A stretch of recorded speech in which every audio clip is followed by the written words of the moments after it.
আসসালামু আলাইকুম রহমতুল্লাহি ওয়া বারাকাতুহু। আসসালাতু ওয়াসসালামু আলাইকা ইয়া রাসূলুল্লাহ, আসসালাতু ওয়াসসালামু আলাইকা ইয়া হাবিবাল্লাহ, আসসালাতু ওয়াসসালামু আলাইকা ইয়া ওলিয়াল্লাহ, আসসালাতু ওয়াসসালামু আলাইকা ইয়া রাহমাতাল লিল আলামিন।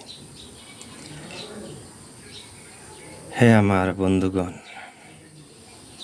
মানুষ, জীব জন্তু, প্রাণী বলতে যত জিনিসই আছে, সব কিছুকেই মৃত্যুর স্বাদ গ্রহণ করিতে হইবে। ক্ষণিকে জীবন নিঃশ্বাস ফেলে দিলে আবার নিঃশ্বাস নেওয়ার সময় হবে বলে জানি না, একমাত্র আল্লাহই ভালো জানেন।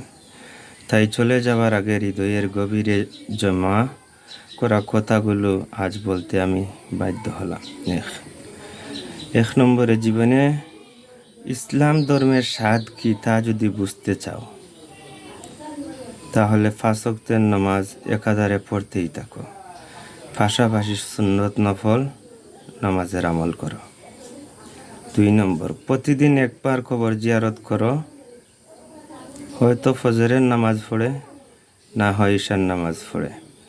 তার পাশাপাশি যতটুকু তোমার জানা আছে ততটুকু পড়ো, এবং বিশেষ করে দুরুদে হাজারি 3 বার, নিম্নে 3 বার হলে পড়ো। যদি মা বাবা চলে যান, মা বাবার জন্য দোয়া করো। যদি মা বাবা না থাকেন, কোনো পীরের হাতে বায়াত হয়ে থাকেন, পীর সাহেব যদি চলে যান, ওনার কবর জিয়ারত করেন, আত্মশুদ্ধির প্রকাশ করবে। 3 নম্বরে, সদা সর্বদা সত্য কথা বলিও, মিথ্যা থেকে দূরে থাকিও। মিথ্যা কথা সকল পাপের মা।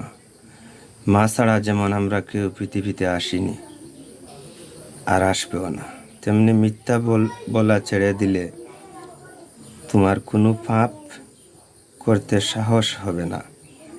তোমাকে ভাবতে হবে, আমি এই পাপ করেছি। যদি লোক সমাজে কেউ জানে, তাহলে আমাকে সত্যি কথাটুকু বলতে হবে। মিথ্যা থেকে দূরে থাকো, মিথ্যা হচ্ছে সমস্ত পাপের মা। 4 নম্বর, চিরজীবন যদি প্রতিদিন বেগানা মহিলা দেখা থেকে বিরত থাকতে না পারো। বেগানা মহিলা বলতে আল্লাহ সুবহানাহু তাআলা জাল্লা জালালুহু ওয়াজহু পবিত্র কোরআনে কারিমের মধ্যে যাদের সাথে দেখা করা নিষেধ করে দিয়েছেন, যাদের সাথে কথা বলা নিষেধ করা দিয়েছেন, তারাই। প্রকৃত হক্কানি একজন আলিমের কাছ থেকে তা জেনে তোমরা তা মেনে নিও। জীবন চলার পথে প্রতিটি মানুষের পদক্ষেপ বিভিন্ন স্থানে, বিভিন্ন পর্যায়ে, স্থান, কাল, পাত্র ভাবে আলাদা রূপ দেখা দেয়। প্রকৃতির সাথে নিজেকে মিলিয়ে চলা সম্ভব হতে পারে, কিন্তু আমি ক্ষণিকের জীবন, আমি জানি না আর এই কথাগুলো আপনাদের সাথে বলতে পারবো কি না। সোশ্যাল মিডিয়ার জমানা, তাই কথাগুলো বললাম।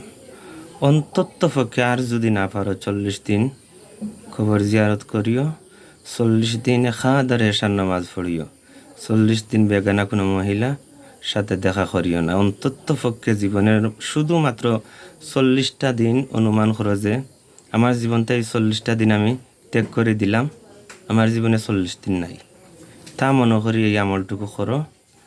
এরপরে ধারাবাহিকভাবে যদি খবরের দ্বারা নাও যাইতে পারো, বাড়ির থাকিয়া ঘুমাইতে ফুটিয়া, ঘুমাইয়া, আটিয়া, বইয়া, যে কোনো অবস্থায় দুরুদে হাজারি 3 বার পড়ো, সূরা ইখলাস 3 বার পড়ো, সূরা তাকাসুর, আল হাকুমুত তাকাসুর 1 বার পড়ো, সূরা ফাতিহা 1 বার পড়ো, কবর জিয়ারত করো, আত্মশুদ্ধির প্রকাশ ঘটবে।